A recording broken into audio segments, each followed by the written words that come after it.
flip side, yeah. Right, I'll just chuck you some glass there. I'll get you some water. Oh, yeah, cheers. Thank you. Filtrated water. Oh, nice. So it's had all of the, all the uranium removed from it. Yeah. Awesome. Good to hear. Yeah. So thank you. It's half safe. Oh, yeah, half safe. Yeah, perfect. Yeah. Perfect. Thank you. It's the way, half safe. And now one for the doctor. Perfect. Yeah, man. Yeah. I did some research on you today, man. You've been a busy boy. Thank you. Yeah. I've been trying to keep busy, trying to keep as busy as possible. Yeah, I think you've surrounded yourself with the right people. Thank you. Yeah. That's what I think you've done. Thank you. Aside from being like motivated and wanting to get into it, but I think a good move is that you're surrounding yourself with around good people. Thank you. Yeah. Oh man, it's been good. Unlike me, who can't even handle a pouring of a beer. No, all good. Yeah, that's okay. It's not the first time I've spilled a beer on the show. Nah, it's all good. At least it's only on your pants, not your shirt or anything. Oh, no, it doesn't matter. It's all the same to me. I've gotten too long in the tooth to care anymore. Yeah, fair enough. I'm a married man, don't care anymore. Nah, exactly. Can afford the spillages, yeah. Yeah. Stains are actually in. Yeah, Stains are in. I went to a store to get a suit. It was for Made in the West, actually, a couple of years ago. Okay, I try and buy a new suit for each Made in the West. Yep. Right? You're a centre of attention. You want to look... You want to look presentable and sharp, right? So I try to buy a new suit or reconfigure an old suit to make it a new look every year. Yep. Right. Actually, I think I've had a new haircut every year as well. Yeah, I thought I was about to say, yeah. It's always a different hairdo. Awesome. But I went... I was wearing these... it wasn't these... No, it was these shorts. And I'd been doing some painting. And I did a Jackson Pollock... It's up there, actually. See that one there? Oh, nice. I did that painting. Which is awesome. Well, it's called Man Looks Into the Universe and Wonders Is the Universe Looking Back. That's the title of that painting. Interesting. So I painted that and I'm covered in paint. Yeah. And I go into this store to buy a suit. Yeah. And the guy's talking to me. He goes, "Man, they're really cool shorts, man." I'm like, "Oh, thanks, man." He goes, "Yeah, they're just so new age and that sort of thing." I'm like, "I got them from a surf shop and I literally covered them in paint today." Well, I didn't say that. Yeah, of course. course. I'm thinking, I've totally just stained these today, and this dude just thinks they're really cool. Yeah, exactly. Part of the look. Yeah. It's part of the look. So yeah, stains are in, man. Stains are totally in. 100%. I mean, I've just realised I've started the show without introducing the show. All good. It always happens. Yep, fair enough. Well, let's kick it off then. Beauty. And welcome to the Pagey Train. Today I have in the studio with me creative producer, owner-operator of Twisted Truth Productions. Yep, that's me. And, of course, actor for screen and theatre. Yes, yeah. So did I leave anything off that resume? No, pretty much all spot on. Yeah, I mean, wear a couple of hats. I mean, or more than a few. Yeah, but no, it's all love. Kind of all things creative, so always good to kind of, I don't know, keep myself immersed in that world. Always have been. Since I was young. So no, I wouldn't have it any other way. So yeah. Yeah. Well, you come up on the podcast a couple of times actually. Thank you. Yeah. Always. You're in the medium scale shout outs. Oh, nice. Thank you. The shout out kings and queens out there. Yep. That demand and command all power. Yep. But you certainly do come up a bit. Thank you. You came up. I was interviewing Wayne Tuns. Yes. Yeah. Wayne Tuns. Fantastic guy. Yep. Yeah. Absolutely. He's awesome. Yeah. Great dude. Very prolific. Yeah. He's always churning out something fantastic. Oh man, he just makes you feel like you're not working hard enough. No, 100%. That's exactly. He's just how hard he works on everything. I mean, he's fantastic. I mean, I know you just you just feel like, oh, why am I not working that hard? Yeah. Totally. Yeah. But the story was, because I remember when I met you, because I always meet people over beer. I've always, not for some reason, I'm a big connoisseur of beer. Yep. Fair enough. And I like to go out and mingle. Yep. And I met you at the Royal Hotel. Yep. At a Western Sydney Filmmakers Hangout. Yep, that's it. Big shout out, Maddie, by the way. Yes. We've got an event, just a sidetrack, we've got an event coming up. I don't know if you've heard about it yet. We launched it today. No, which... It's called the Western Sydney Film online networking night. Oh, So it's a networking night we do on Zoom. Because of COVID. Of course, yeah, of course. That sounds cool. Well, because Matty, he would have been doing it tough because you can't do the meetups because of COVID. Yeah, exactly. And so we've decided to do an online version of that so we can say good day to each other and also welcome new people into our community. That sounds awesome. And that's where I met you. You were a new dude that rocked up. Yeah, exactly. But I remember talking to you, and I remember going, this guy's like 16 or something, because you were talking. I thought, oh, he may be about 20. Yeah. And then I'm like, no, because when you get older, everyone looks young. Yeah, right. Everyone just looks young. Yep. Like, I saw a cop the other day, and I thought, why are they letting 12-year-olds be cops, man? What's with that? And realised it's not the youth that's getting younger, it's that I'm getting older. Right. That's the actual problem. Fair enough. And I was talking to you, I'm going, and then something dropped with me. I'm like, oh man, he's underage. I thought, oh, don't make a scene. Yeah. Don't make a scene, Ross. He's a really cool dude. He just wants to. And I thought, what balls, man. Yeah. How ballsy. Sneaking you. into a venue to just meet up with other actors and directors, man. It's so ballsy. Thank you. Yeah, no, I remember that. I was particularly, I think that was about 2016, 2017. And I was going to a bunch of them. And they were all happened to be at kind of these pubs. And unfortunately, kind of, I look a little bit older. So I was just going there, and then everyone, I would always chat to people, and then by the end of the night, they'd always ask, oh, how old are you? I'd be like, oh, I'm 16. And like, what? So, yeah, no, it's funny. But fortunately, I mean, I never got asked to leave or anything. People just...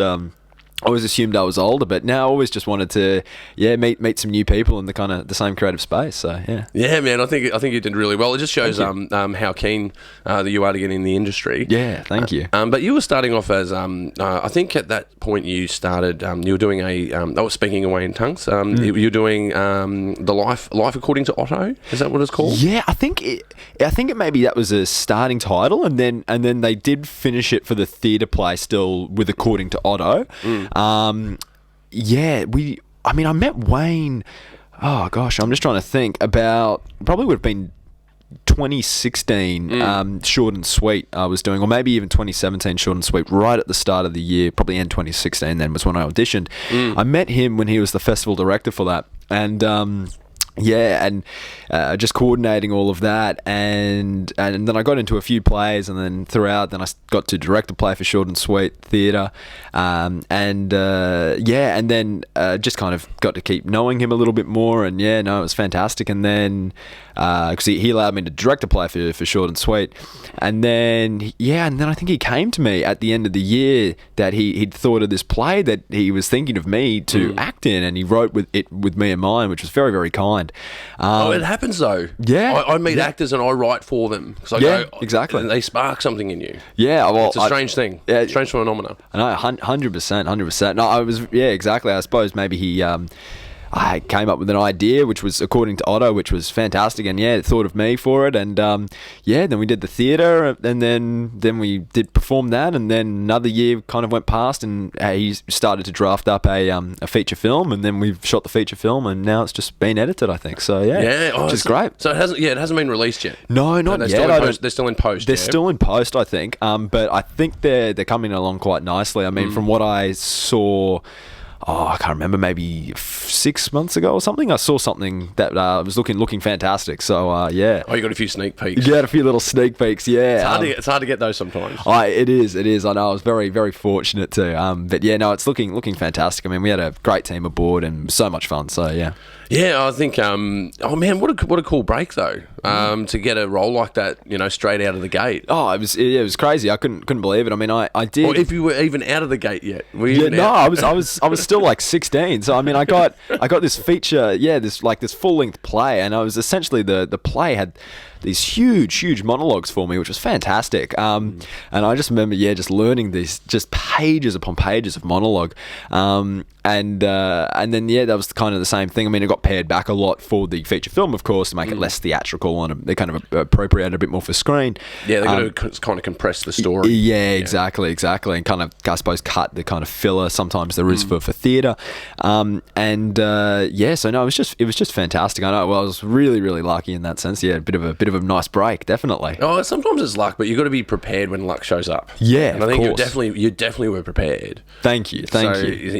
you certainly have done well out of that. But Thank you. and and then doing the feature. So what was it like?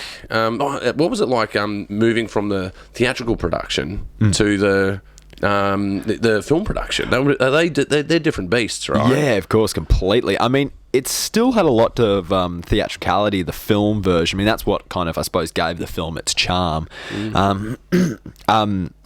Yeah, I mean, for theatre, particularly one thing I found funny, and Wayne was always saying, like, remember this is film, pull it back a little bit. I mean, I always started doing theatre, and I mean, going to do the film and reciting the same lines, I mean, you kind of get moments where you're like, you almost go to overact it, and you're like, oh, wait, hold on, I'm not on the stage, kind of thing. So you gotta. I mean, it was everything you'd rehearsed for months and months and months. You kind of had to undo and kind of challenge. Yeah, kind of get it ready for screen, I suppose, acting wise. I mean, obviously with writing, directing, everything, but it was an interesting process moving it from. So I haven't done anything that's gone from theatre to film before. So not many people have. No, exactly. It usually goes the other way. Yeah, exactly. Usually it's a film that gets turned into a play. Yeah, exactly. I know in this case, I know that rare kind of exception. So no, some fun challenges, but yeah, no, it was heaps of fun. Well, just for our listeners and viewers at home, so when you're on stage, you have to be more deliberate, more thespian, if you will. Exactly. Because you're on a stage and you've got an auditorium and people at the back need to see you. Yeah, exactly. You got to project, and that's one thing I remember kind of when I was doing theatre all the time and going for screen auditions. They'd be like, don't project. You don't need to project. We've got a mic right here, kind of thing. So I mean, just remembering that. I mean, there still was a little bit more room for According to Otto still being so theatrical. And it still had that kind of magic realism of kind of to it, I suppose, where he's kind of talking and to the camera, and we've got the fourth wall breaking, which is quite theatrical.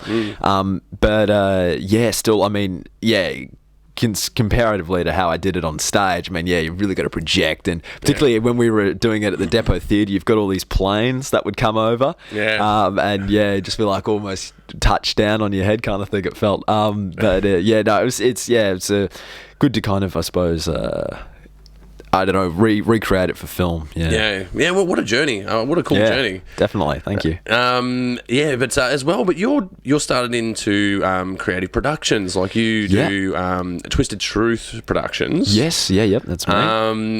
Which I can really relate to, because you could do those corporate videos, and it certainly keeps the lights on in certain aspects. Yeah, definitely. But I noticed your show reel. You got a beautiful show reel there. You're doing some nice things. Thank you. Yeah, no, it's good. I've been very fortunate.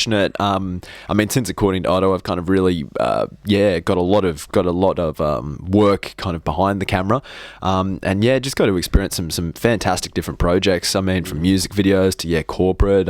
Just recently worked with Sydney Business Chamber as well, kind of, which was quite an interesting experience, hearing all, I don't know, politicians and private sector, really people high up there speaking about stuff. And then, I don't know, one thing I've liked particularly with Twisted Truth Productions is just, you'd shoot something corporate one week, then maybe a music video the next. You get a real taste of everything, which is great. So no, it's all been fantastic fun with that. Yeah, I've done a lot of the irony is I've done a lot of the Parramatta Chamber of Commerce stuff. So I was looking at your content and like, I've shot that stuff before. Yeah, right, there you go. Two people sitting in a room talking about the budget. Exactly. Something. Or a new stadium that they're about to build. Exactly, yeah. Something to do with infrastructure. I mean, even that, that's been... really interesting project to work on. I mean, because there's such kind of technical jargon to kind of cut through, and you're like, how do I piece something I almost kind of don't understand in some senses, because it's really I suppose high level thinking, some of that stuff. So trying to piece that, but no, it's all been fun, all been great. Yeah, good journey with Twisted Truth. So yeah, they do have their own jargon, especially politicians and people of those kind of positions for the Chamber of Commerce, because you'll have heads of different departments as well. It's not necessarily politicians. You'll get like bosses of public servants, those kind of people as well. Exactly. Well, I was really fortunate though. I grew up in a political family. So when I started shooting that stuff, you had a good background. I had a good background. I understood what they were on about, so it made it easy to cut. Brilliant. Or when I take a crew with you, like you got your audio guy, or you might be working with a sideline editor. Yeah. And they'd say exactly what you said, like, it's just over my head. I don't understand what you're cutting here. Don't worry, I know what they want. Yeah, They want to exactly. get their figures out, and they want to have their emotional context to those figures and what they mean. Exactly. That's what they Exactly. want. Yeah. Yeah. What was the other one?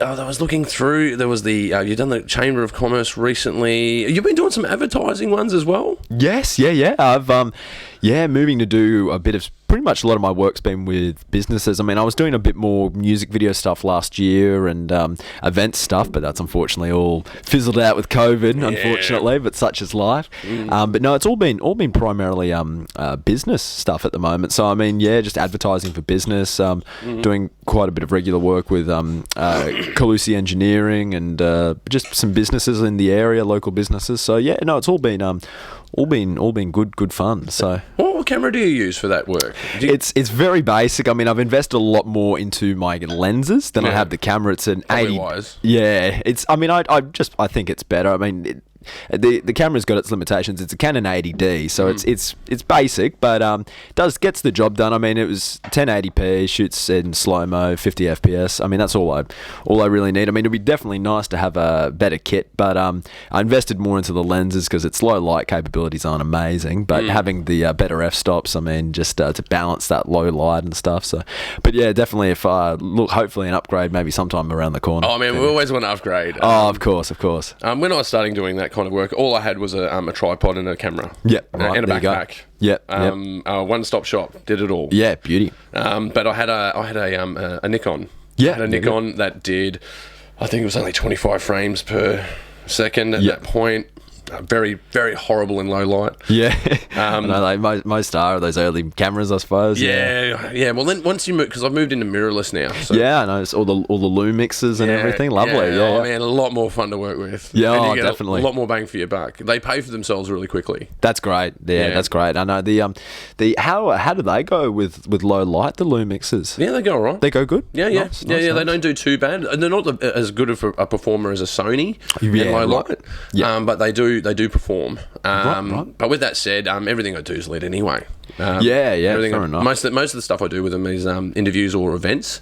Yeah, right. But I love doing events. Yeah, Events I know. is So the do I. best. I know, that's so awesome much fun. I agree. I know, it's such a shame. I mean, with all the COVID, who knows when that industry is going to revive, I suppose, but hopefully sometime soon. Because I agree. I love doing events. I mean, it's great. I've done some interesting ones. Because I was talking about this a couple of podcasts ago, and I was just sitting around going, I forgot to mention that one, and that one, and that one. There was one big shout out to Holly actually. Yep. We did one at the. Where is it? The Glebe Market. Oh, yeah. So I did a Glebe Market sort of thing, and she was doing a sniff my pits to save the world. Oh, right. Yeah. Like, when do you ever get a shoot content? Yeah, like exactly. When is that going to present itself? Yeah. Well, you got this chick with a loud hailer, come and sniff my pits. That's great. Yeah, no, that was I love doing little things like that. Oh, that was more of a documentary actually. Right. Shooting for that, but I love doing that sort of stuff. I love doing the events because everyone's always happy. Yeah, of course. Oh, exactly. Everyone is. They're always happy, and they always love the product, and they usually pay up front. Yeah, exactly. I know that's one thing that's nice about corporates. Yeah, it's a bit better than I suppose doing a music video. Oh, we'll pay and we'll do a pay deferral. And yeah, we'll give you $100 now, and then we'll give you a couple of grand in 6 weeks. Yeah, exactly. And it's like, oh, when's that coming? Yeah, and then a couple of months happen. You're like, where's that money, man? Yeah, exactly. I know. Yeah. No, it feels terrible. I don't like chasing money, but it's just part of the business. It is. Of course. Yeah, I suppose you got to be on top of it. Yeah, as painful it can be to follow up people sometimes. Yeah. Yeah. Well, I think the music, the power, the ratio for doing music videos is difficult because they're a lot of work.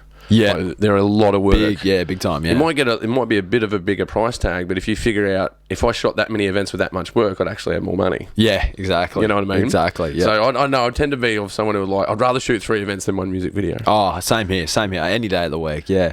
Well, after I've shot a few, if you haven't shot one, go out and shoot one because you've got to experience that. Yeah, of course. But they can be quite challenging. Yeah, 100%. Yeah, 100%. I know, and they're just so many costs that, or so much time that can just sneak up, and people want extra meetings because there's a lot more emotional investment, a lot more revision. Yeah, a lot more revision, exactly, and there's sometimes less budget as well than say a company who's got a big event. So, thank you. So no, interesting.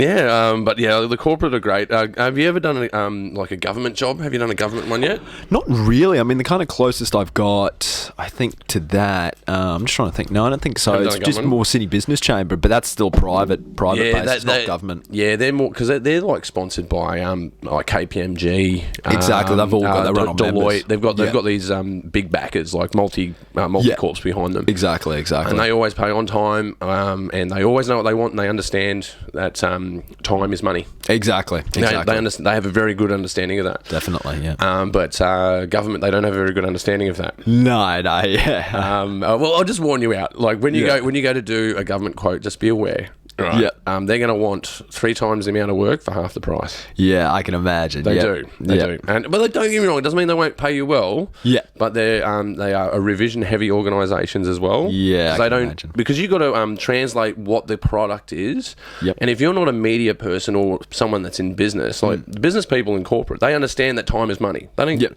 They go, well, it's on Facebook and it's working and it's getting hits. They look at it analytically. Yeah. Music video people or a short film people, they'll look at it as an art form. They'll go, I feel this about it, and I think I want to hit these nuances here, here, and here. Yep. But when you get to government, they don't know what they want. No.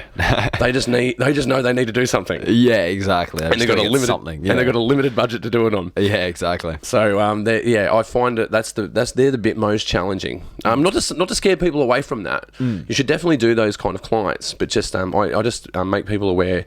Try and shorten your revision. Have a strong contract, like a opening contract.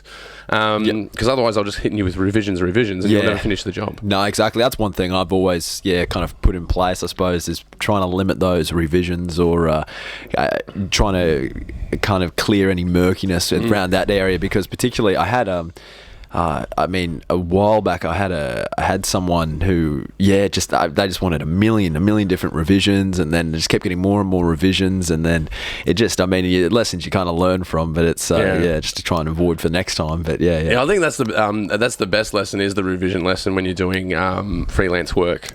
So I recommend to people put a contract together and go, all right, so you want a 3-minute film that is comprised of a interview with no overlay. Like if it's missing something that normally would be there, I mention what's missing. Yeah, because if they go, is it just 2 heads talking? They go, yeah. Because this is another thing I experienced. They go, could you go get some more vision and just put it over the talking heads? Because when you do a client, you go, talking heads can be a bit boring unless you're invested into the subject. Of course. You always like a B-roll, right, to cut to. Yeah, definitely. And sometimes I try to sell them a B-roll. I go, look, let me go and shoot this and be for this additional cost. And they'll go, oh, no, we'll just do the talking heads. Yeah, right. And then they'll say at the end of the job, oh, do you have that B-roll? Yeah. If you got that B-roll, that would come in really handy. Exactly. So mention what's not there. Yeah. Mention what is there. And include your graphic work as well. So supers, top tail tags, tile plates, thumbs if they're doing on social media. Yep. Add all that in there. Make that a part of the contract, and then go 2 revisions. Yeah. And then I also put in a line in there. I recommend you check spelling. Yeah, exactly. The biggest one I get back on revision is because what I do is I cut copy paste. I don't type people's names. Their names. I don't do it. I'm terrible with names. Yeah, same. Yep. If you've watched at least 3 episodes of this podcast, you know I'm terrible with names. Yeah, right. Fair enough. Speaking of which, I don't think I actually said your name at the start of the show. Maybe. I think you did when you introduced me. I did? I'm not too sure. All right, we'll see how that turns out. Yeah, that's all good. I'll make sure I'll introduce you again, Jasper, at the end. No worries. No, that's all good. That's all good. Here on this dodgy podcast with old Roscoe. Yeah, but I recommend that. I really do. Yep. Put in a limit of 2 revisions and put in a line saying, I recommend you check spelling. Yeah, 100%. And then what I get them to do is I get them to sign the contract at the end saying that this job has been completed. Right, yeah. To open this contract again, there's an opening contract fee. Interesting. It'll stop them doing it. It'll stop them because they'll go, because what they'll do is they'll go, oh, yeah, and they go, yeah, it's okay. And then someone else will get eyes on it 3 days later and they go, oh, can we change that? Yeah. Oh, let me contact him. Yeah, exactly. And all of a sudden you're doing this back and forth. And it's not the client's fault. They just don't understand the amount of work that goes into an edit. No, and particularly I've had clients before who yeah, doing particularly really big edits. I mean, like, I don't know, 40 minutes, an hour and a half, big, long interview kind of edits. I mean, they take ages to export, they take ages to render, and then they take ages to upload, and then they're like, oh, can we just have that one little bit in the middle? Can we remove that? It's like, well... That's 3 hours work. It's 3 hours work. I mean, there's a huge amount of exporting there. It's not like just a little chop and boom, export 2 seconds. I think a lot of, people just think that you shoot it and then miraculously it's color graded, sound mixed, it's all assembled beautifully, the graphics are done, and there's no exporting or uploading. It's just you've shot it and the editing's magic. It's magic. Yeah, it just sort of happened. Yeah, exactly. Well, I've got a theory behind why clients think this way. Right. Because I've been doing this for years, and you think of it, when you're sitting on your balcony stewing over a conversation you've just had. Yeah, exactly. Yeah. Why is this person this way? I delivered their product and it's good. Yeah, exactly. It's in focus. It's color corrected. The sound is at the correct decibels. Yep. It has a left and right channel. It is broadcast safe. Yep, exactly. And it is totally. You could put this on TV, and it's exactly. And it's fine. Right? Exactly. And I've got a theory. I've got this theory. I think it's about being brought up in images. Right. We're raised around images. Yeah, yeah. Like from a young age, like we were watching television, watching film, playing video games, everything, and looking at magazines, papers. Now we've got the invention of the phone, the smartphone, and it's pictures constantly. We even have platforms that are picture dedicated. Instagram, Facebook. Exactly. Yep. And so, we're just constantly surrounded by images, so we take them for granted. We just think that they just appear. TV just appears. Yeah, exactly. Films just appear.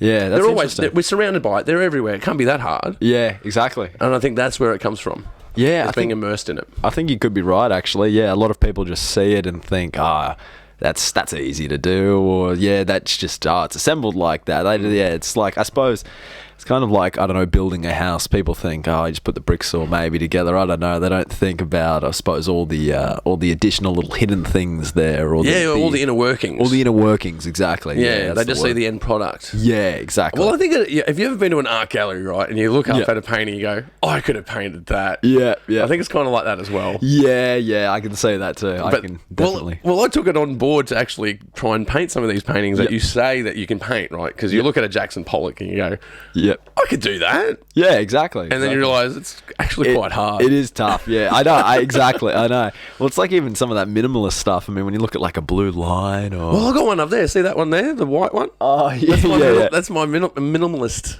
sort of painting. Oh, nice. Yeah, there's actually a painting behind it. Oh, yeah? Underneath it, and then I painted over it. That's awesome. Yeah, because the painting was horrible, so I thought I'd make it minimalist. Make it minimalist, save it a little bit. Yeah, fair enough. It's deliberate now. That's great.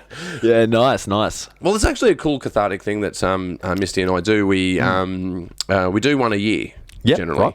Right. A painting? Or? Yeah, we do a painting a year. Yeah. So if you walk around the house, you'll see all these paintings that we've done. Nice, that's awesome. And they're getting better. Yep. Like I painted a wave last year. Yep. It doesn't look like it's a wave. Yeah. But there's whitewash there. Bit abstract or... Oh, no, not so much that. It's too perfect. Oh, right. Okay, I see what you mean. Well, because I bodyboard and I just painted the wave that I wanted to surf on. Right, okay. Yeah. Essentially. Yep. And it just looks way too perfect. It's definitely a bodyboarder's dream. When you look at it, you're right. like, that would be great to surf, but that perfect wave, yeah. Well, it doesn't exist. That wave does not exist. Yeah, right. Yep. It just can't. Yeah, So no, it's too perfect. Yeah. Yeah, it's too cylindrical and... Yep. Yeah, but getting better at it. But I think I don't know, I get this strange feeling when I do. I just feel like this sense of accomplishment after doing it. Right. And especially after we finish a big thing. Like I painted one when I finished my degree. Yep. And then I can always look at that painting and go, that's how I felt that day. That point in time. Yeah, right. So interesting. Another thing I would really recommend, give it a go. If you ever walk into an art gallery and think you can paint it, give it a go. That's quite interesting. I didn't think about that way. Yeah, I suppose particularly looking back at something and thinking, this is how I felt at this point in my life kind of thing. That's quite an interesting concept because you can't really, you can look at photos, you can look at stuff, but you can't really, something usually is artistic, I suppose, is a painting to articulate that sometimes. Well, when you look at a photo, it will trigger a memory with you. Yeah.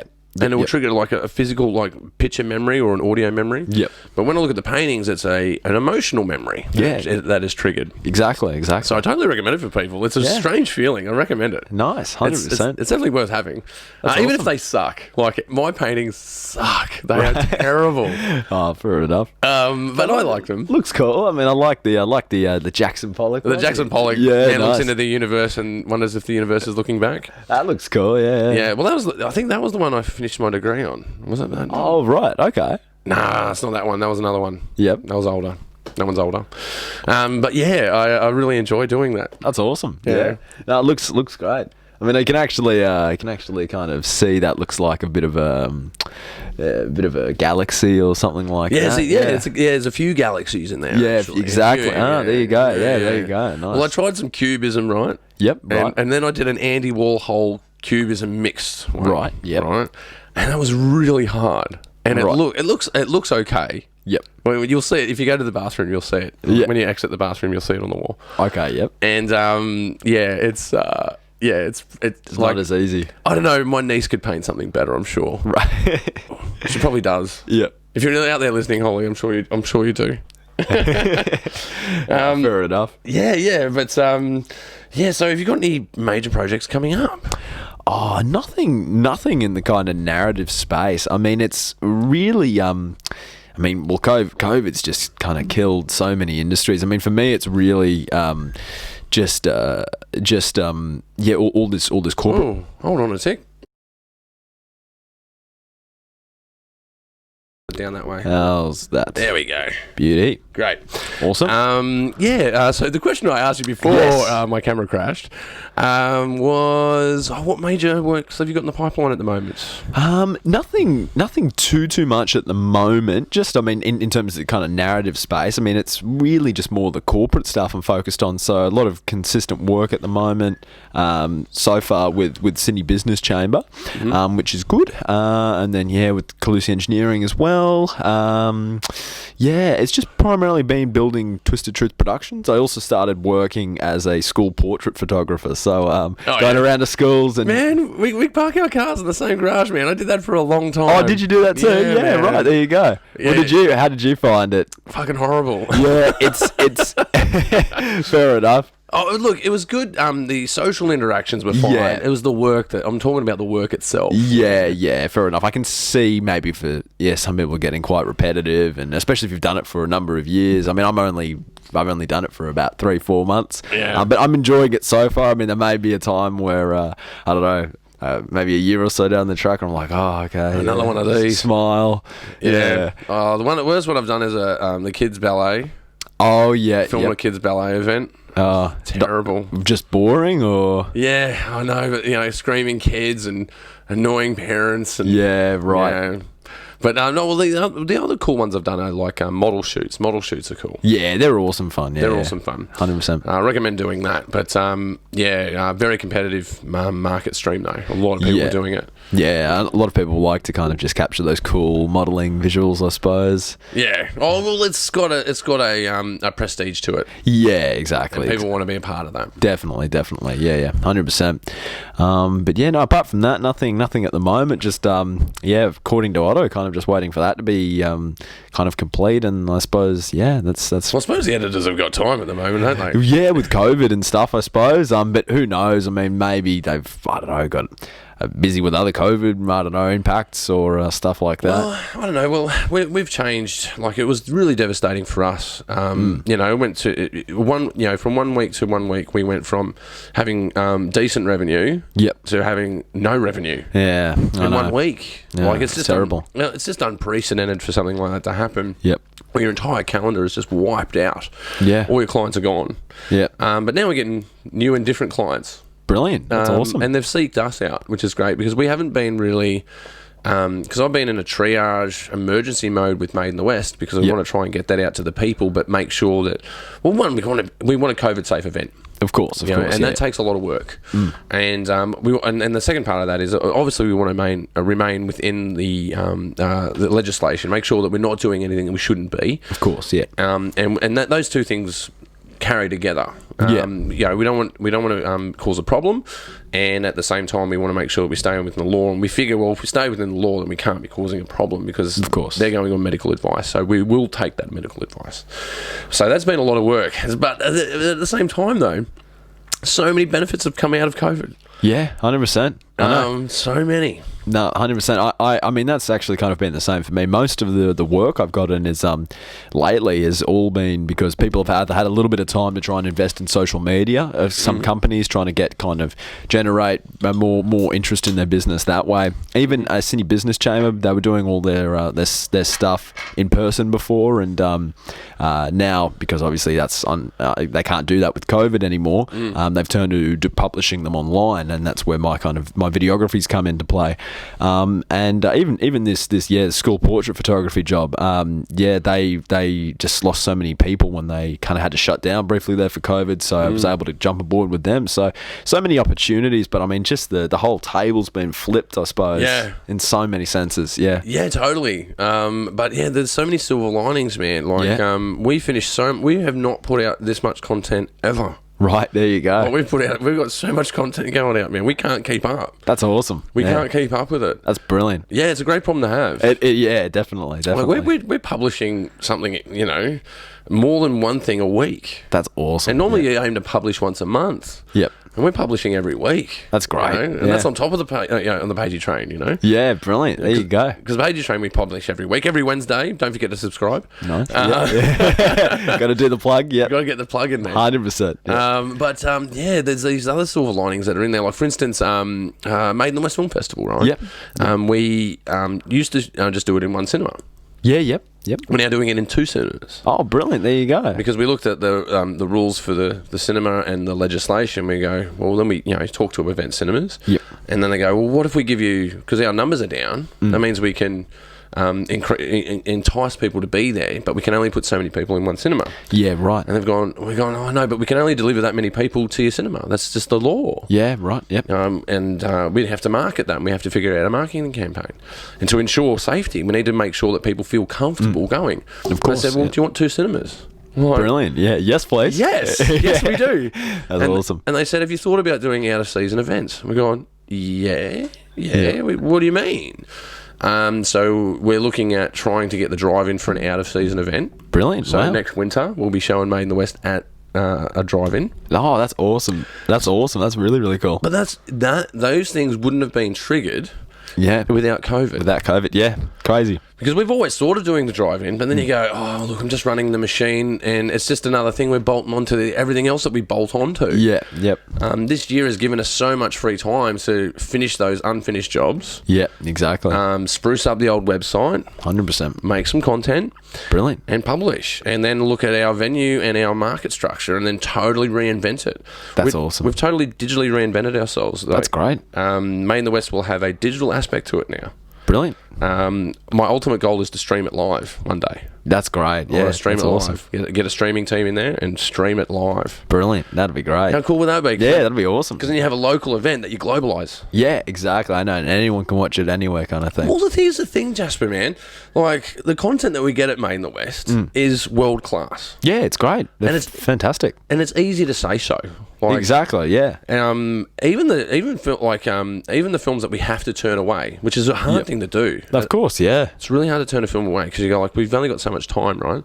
The film, all of our semi-finalists are world class. Oh yeah, 100%. We've even thought about doing a festival just for the semi-finalists. Right, that's awesome. Because that content is that good. Yeah, they're brilliant. Yeah. They're absolutely fantastic movies. And we just keep thinking like, how can we get? Because obviously filmmakers are putting it on international stages. They're going out winning awards in New York and Edinburgh and all over the shop. Yeah. And we just want to also tap into those markets and show off what we're doing. Yeah, 100%. And what we're doing is really cool. So the silver lining in COVID, man, is that we've now got a platform to begin that journey. Brilliant. Yeah. I was thinking like, we need to get some more sponsorship. We need to sell more advertising space before we can even look at digitising that. Yeah. Like, that's so much work. Yeah, right. But yeah. now our hand's been forced. You have to. Yeah, you've got it with COVID. Yeah, exactly. So we've been working 10 hours a day. There you go. Big shout out to J-Man and Misty. You guys have been working really hard. The irony is we've gone through a contraction, Yep. but we're currently expanding. Yeah, it's crazy. Crazy times. Yeah. In what universe is that even possible? Yeah, exactly. I know. Yeah. That's awesome. I know. I look forward to seeing, Made in the West this year. Then. I mean, That'd they're be pumping awesome. in. Like, That's great. Well, you worry, right? Because you go, well, are people going to make films? Yeah, of course. Yeah. And it turns out, because you know that you'll get films that were made last year, but, looking at our analytics, sometimes that only comprise a third of the content. Yeah, right. We need the other 2/3 of the content. Yeah, of course. And the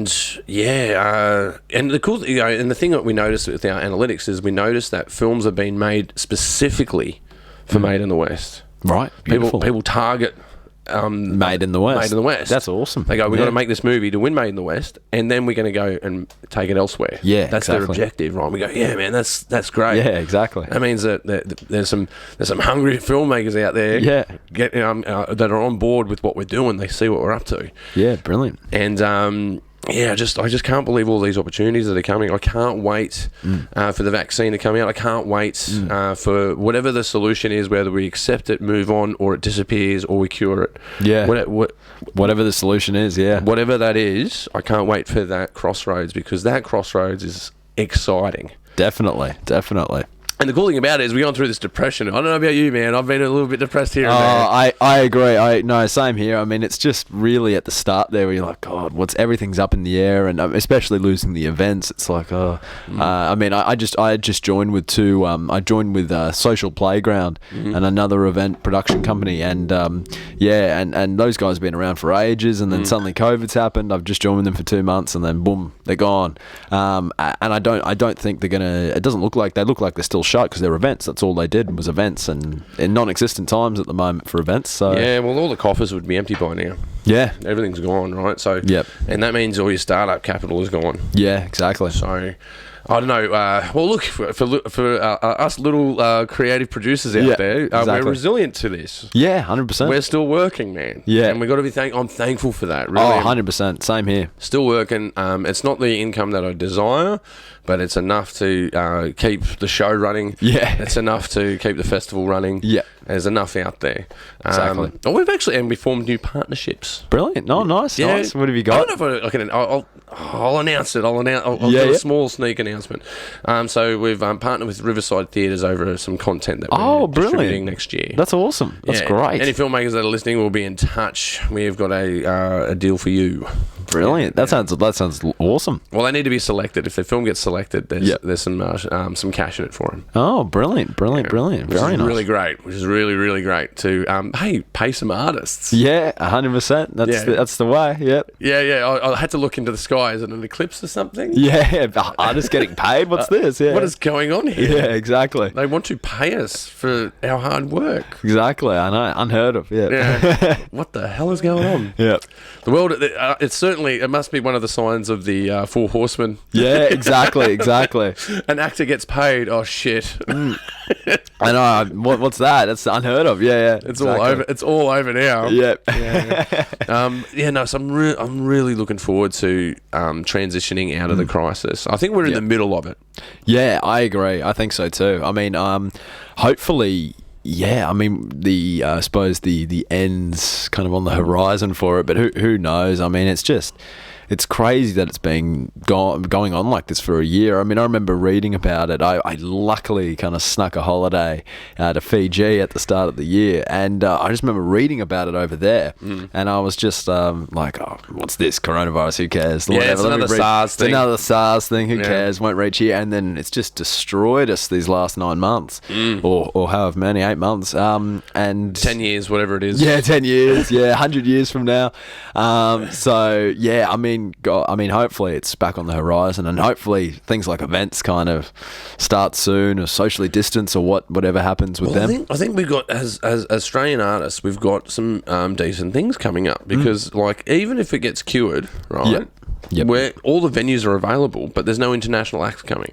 No, exactly. I mean, we've got some pretty good local talent. I mean, That's in terms of artists as well. This is their time to shine. Once we get over the hump, right, and we start opening places up, and we can feel safe again. Yeah, exactly. I reckon there's going to be like an industry boom. I really see that. Hopefully, yeah. I mean, that'd be great to kind of see some Australian artists. Yeah, really. I suppose propel with this because you're right. There, a lot of these international acts just might not be able to come. I mean, who knows when all this international travel and everything's gonna kick start again? And I'm particularly with all the a lot of these airlines in kind of tatters as well. So I mean, just.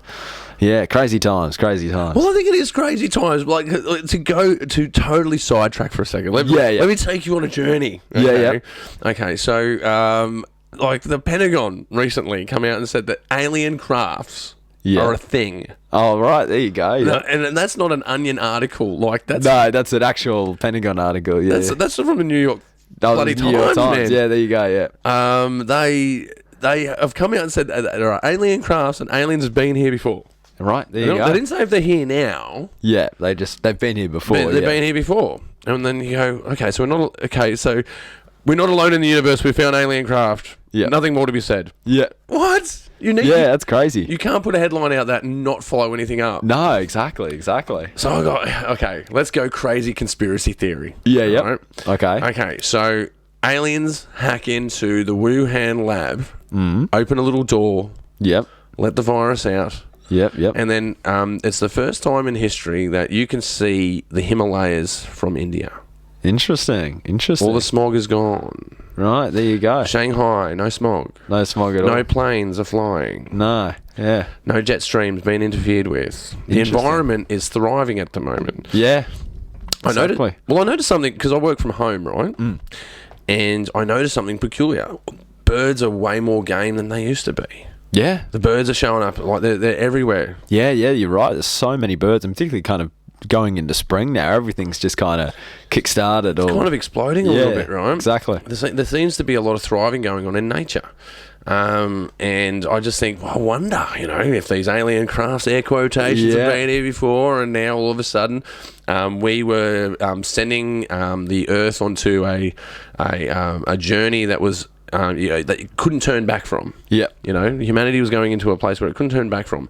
And you need one event that will slow it down just for a little bit of time while we contemplate this idea of aliens being here. Yeah, exactly. Well, I don't know. Maybe if you took... That's interesting. No, but if you took a cigarette lighter back to the caveman era... And you lit that... Yeah. How would they freak out? Or they would think you were a god. Yeah, they would. I hadn't even thought about that. You're right. That'd be an interesting thing to see. Well, a Bic lighter is like a UFO to a caveman, right? Yeah, exactly. Yeah, I know, exactly. Yeah. So maybe we would freak out. Yeah. Right? Who knows? I don't think we would, though. Who knows? Would you freak out if the aliens were here? Oh, God. I mean, if I was to see one, maybe. I mean, I think I've always probably thought that there's got to be something more than us. I mean, so, if I was to see one, perhaps I'd freak out. But if I don't know, the concept doesn't necessarily freak me out, though, I don't think. Well, if they landed in your front yard and gone... Yeah, then I'd be freaked out, yeah. And they said, and an alien got out and goes... Can I get a glass of water? I'd run in and get him a glass of water, yeah. I'd come out with a beer. We're out of water. Yeah, exactly, yeah. Come out with some tea. Here's some tea. Okay, I don't know. Maybe I'd freak out a little bit, but I'd adjust. Yeah. I'd adjust. Yep. But yeah, I just think that's bizarre. But one other crazy theory is that this one's this is more of a serious conspiracy theory behind it. Because I've had being working from home, I've had a lot of time to think about it. Yep, right, fair enough. All right, so 3 years ago, what's his name? Bill Gates does a TED Talk talking about virology and saying about how a virus could just cripple the economy. Yeah, interesting. So go check it out. There's a TED Talk that he did 3 years ago. Yeah, I'll check it out. And he's totally described what's happening now. Interesting. Right, so he foreshadowed what's COVID. Yeah, what's COVID. Interesting. And then it got me thinking, right? Because you got, I don't know, if you look at, to go full tinfoil hat, right? Yeah, yep. You got the JFK assassination and, you know, the Rockefellers, the Bilderbergs. Yep. The theories behind 9/11 and false flag attacks to change public perception. One could say that that's all of the old order that rule the world. The Rockefellers, the Kochs, all of these big families that own all the energy and oil in the world. Yeah. Yep. And I think there's a rebuttal force out there, which are the tech giants, the Mark Zuckerbergs, Bill Gates, Steve Jobs. Yep. And their ideology is very different. Yeah, definitely. Steve Jobs was someone who wanted to put music in everyone's pocket. Yeah. And the CIA looks at a phone and goes, what a great spying device. Yeah, exactly. Perfect. Tap that, yeah. And then that's what you would call the collision of the hippie movement and the industrial military complex. Yeah. Butting heads together, right? Exactly, yeah. One wants to put music in your pocket, the other one wants to spy on you. Yeah. And I think maybe to take over the old oligarchs of the of the bygone history, that these tech giants have gone, how do we crush everything? And because if you want to take over, you need to smash it and then reassemble it. Yeah. So whoever reassembles it is the one running it. Yeah, of course. And I think that maybe a bit what's going on. Yeah, maybe. Yeah, it's interesting times. I mean, well, I'll point to other things like there's a cyber war that's going on at the moment. Yeah. Well, I don't know if you call it a cyber. Yeah, it is a cyber war, I guess. Yeah. Well, it's espionage, and that's espionage is a form of warfare, right? Yeah. Yep. So people are hacking into each other's computers. Cambridge Analytica trying to take over, influence elections. It's crazy, I know. Yeah. But here's where it gets even more insane, man. What I've been doing some audiobooks on lately was that Facebook and us are in a symbiotic relationship. Yeah. And if you were looking at that as an organism, Yep. you would classify us as a cybernetic organism. Interesting. Yeah. Because interesting. we've got it on us now. Yep. We're connected to the Wi-Fi. Yeah, always. Pretty or much. 4G. Yep. Or 5G. Everyone watch out. 5G. Take your tinfoil hat off. But we've got this thing in our pocket that we constantly pay homage to. We take photographs, we put it in, we write messages, we write thoughts. We put our whole brain and we're downloading our whole human psyche into this machine. Into this thing, yeah. And it's, if you're to classify it, it's actually a cybernetic organism. Yeah, I hadn't even thought about it that way. I mean, but something like Facebook, I mean, you've always got it on you. Yeah, it's always connected to something. So, it's never off. Per se, yeah. And it's always, and you're always connected to it. Yeah, exactly. It's never. Well, you've always got your phone in your pocket, or your computer, or whatever. Yeah. So. Well, I think what have I got in here? 3, 4, 5 computers. Yeah, exactly. I know 1, 2, 3, 4, 5. Yeah, crazy. Five computers just in this room. 5 different Facebooks. Yeah. And they're all ready to ping, so I have to make sure I mute everything before I do the show. 100%. Yeah, no, I just thought it'd blow your mind for a second because I've been thinking about this for a couple of days. A couple of months probably, in COVID time. Yeah. But I just it's just I don't know. I like to look at the crazy. I guess what I'm trying to do is write a movie. I'm trying to write a movie out of that, right? Interesting. Yeah. Well, it's good. Plenty of material there for sure. Yeah, man. Like the cybernetic organism horror film. Yeah, but beauty. Yeah. And they just known as Planet Earth. Exactly. Yeah, man. But look, I think we've reached the end. Yeah. Yep. Man, thank you so much for being on the show. No, thank you for having me. No, it's great to finally be on. I've been watching it for so long, and thanks for having me. I appreciate it. Yeah, that's no worries. So if you that's no worries. So if you check out Jasper Musgrave, you can find him on Twisted Truth Productions. Yep, that's me. And of course, go and check out According to Otto. Yeah, According to Otto. Yep. Because I always get the title of that wrong. Because it's all good. The Life According to Otto. I think there probably was like a working title at first. Yeah, and that's always just how you can't get something out of your head. Oh yeah. It's just in there forever. Yeah. Can't get that out because every time Wayne was on the show, he goes, "It's According to Otto." Oh yeah. I know, Wayne. I know. But you know what? You know the movie you wrote? He's like, I know, man. Yeah, no. So go check out Twisted Truth Productions if you need some production work done. Yep. Myself or Jasper is the man. We can do it. Thank you. Yeah. Go to Twisted Truth Productions or Still Searching Productions. Mm-hmm. Yeah. Hey, maybe we can do some collaborations down the track. To say, yeah. Definitely room for that. 100%. Yeah, absolutely. Well, actually, before we get going, I just want to do another shout out before I go. I ran into a really cool hombre yesterday. Yep. and his name's Paddy. Paddy, yeah. Right? And it's strange how things happen, right? Because I'm constantly on the ball looking for content in Western Sydney. I'm always looking for creative producers, actors, directors, musicians, comedians, 100%. Looking for everyone. Yep. Just always constantly on the prowl, constantly face stalking everyone. Yep. find things, right? Exactly, yep. I was in a pub yesterday and I decided to go out. I hadn't been out in a long time. So I went out with the intention to get drunk. Right, okay. I went out to get drunk. Yeah, right. So I came home, got an Uber. Yeah. Like, you know when you go to... If you're getting an Uber to a pub... Yeah, you're going to get drunk there. You're going to get drunk for sure, right? So I go into this pub and I catch up with all my friends and we're having a good old time, and I was talking to this dude, and then as we were talking to each other, we realised, you're talking production speed. What do you work on, man? Because you know when you're talking to someone for a while and you go... Yeah, you use cameras all the time. You're using camera speak there. What do you do? He goes, I'm a cameraman, man. I work in a production company. Interesting. I'm like, okay. Yeah. So he works, Paddy works in Rock and Bob. So big shout out to Rock and Bob Productions. Right, nice. Right here in fucking Penrith, man. Oh, right. Been here for years. Never met him. Too small a world. Yeah, crazy.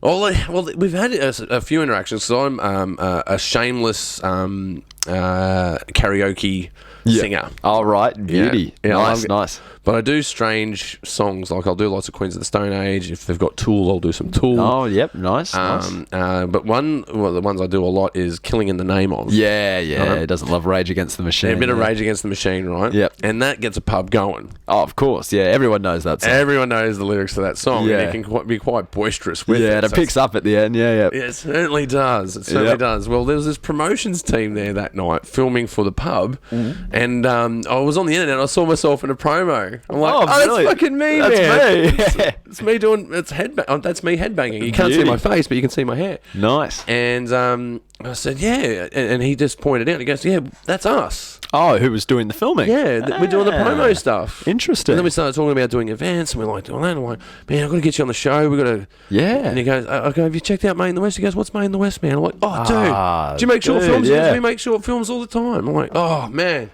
Gotta get it made in the West, 100%. Yeah. So if you guys are listening, because I know you guys are recently subscribed, don't forget to go and check out Made in the West, and don't forget to go and check out our online event on the 24th of September. Yeah, nice. We've invited a whole bunch of filmmakers. I've got guest speakers to talk about their experiences during COVID and pre-COVID and post-COVID. Nice, yeah. Well, not experiences, dreams post-COVID. Yeah, yep. And so we've got that event coming up. So we've got a lot of stuff in the pipeline. So keep looking at the Facebook page on Made in the West and Still Searching. We've got so much going on. Nice. That's awesome. But yeah, man, once again, thank you so much for being on the show. Thanks for having me. Good to see you. All right, guys, and don't forget, you can find us on Apple Podcasts, you can find us on Spotify, Anchor, and of course, YouTube. And if you're watching this on YouTube, please subscribe. And if you're really enjoying the show, don't forget the notifications bell right there. And as well, I'm doing a few Foley jobs lately, and I'm getting hungry to do more work. If you guys have got any sound problems in your films, hit me up. I'll build your soundscape, and I'll make you a good deal. Nice. But you've been watching The Pagey Train, and we'll see you next time. Awesome. Sonic boom, man. We're all done. Beauty. Yeah. Great stuff. Aside from the, my camera crashing. Oh, I know. There's always something. There's always something. Yeah, no stress. Oh,